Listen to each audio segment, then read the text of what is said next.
बोथोरा दिनै बिराद गुसु बिराद मोजां बार खोलो खोलो बारनायजों बिराद मोजां लामायाव दङ आं नै न'नि लांगोनायावहाय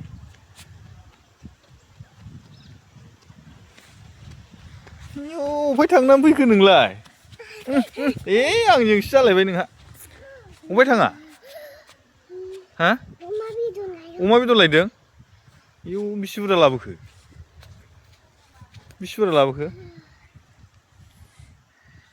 बेसे बुरजा लाबोखो सुमित फवासे हाब बेखौ जाजोबनो हागोन नोङो खेबनै जानांगोन नों ने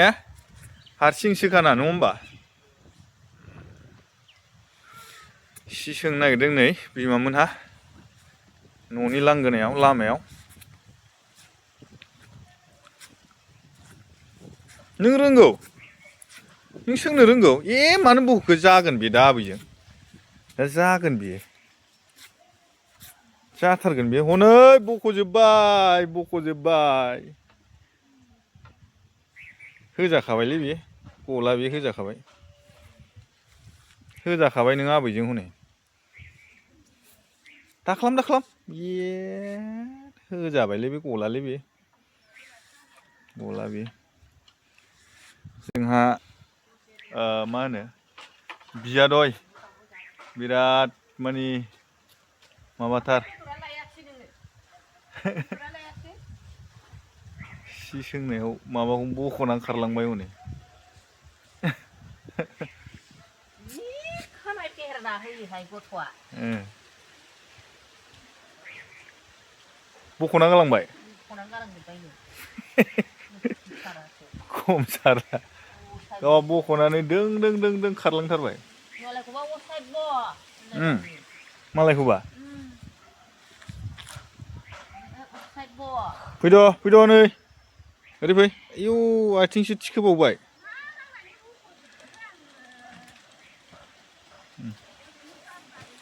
होजाथारगोनलै बे दा होजाथारगोन बेयो दलद थायिया नों रोंगौ ना रोङा नोंबो सोंफा हा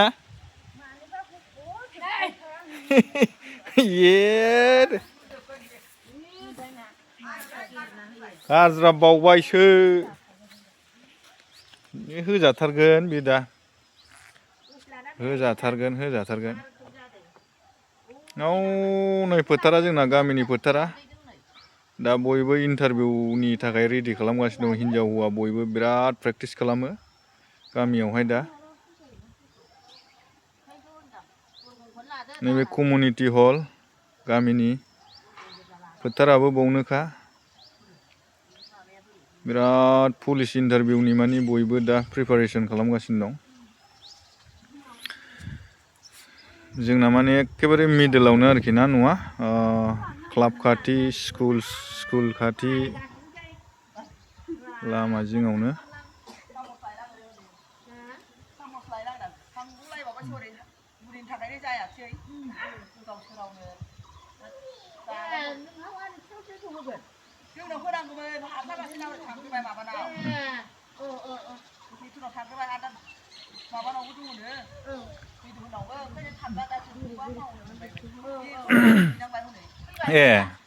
फैबाय बुरिया फैबाय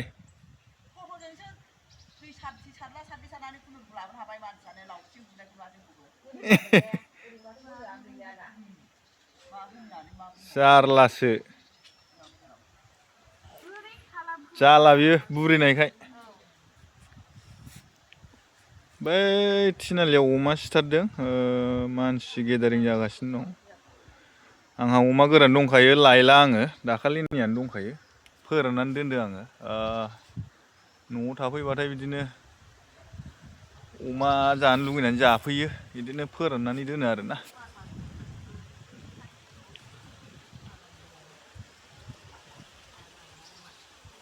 बिराद गोबावसैमोन भिडिअ बानायैया दिनैहाय माबा गोसो जानानैहाय भिडिअ बानायनो होनदों आङो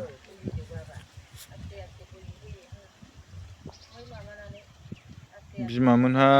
माबा दख'ना सोङोनो सातखान लायो ना मा होनखो थाइजौआबो बिराद मावलिदों नै देग्लाय बयनाबो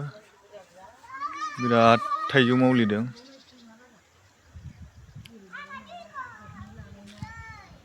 मा होनदों नोङो मा होनदों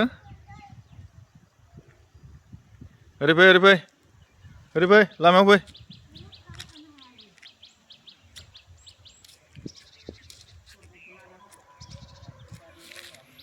बिराद गोबावनि उनाव भिडिअ बानायबाय आङो दिनैहाय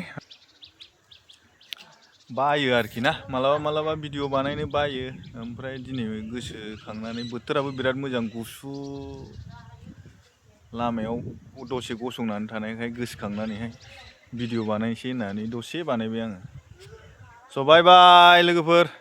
बावनो दोनथ'नाय जाबाय दिनैनि मिनि ब्लगखौ स' बाय